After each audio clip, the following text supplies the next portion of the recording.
உலகை எழுப்பும் ஞாயிறு அங்கே குடியிருப்பான். அவன் ஆனை முகத்தனின் அடியவர் மனத்தில் ஒளியாய் வந்து கொலுவிருப்பான்.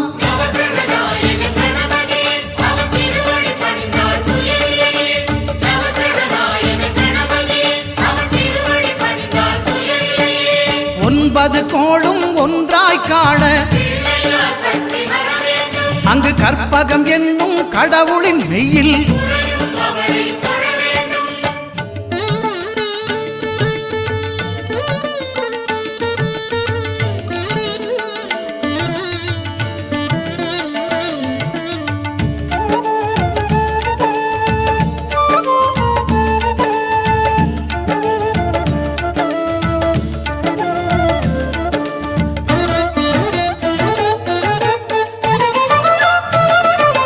திங்கள் பகவான் திருமுகம் காண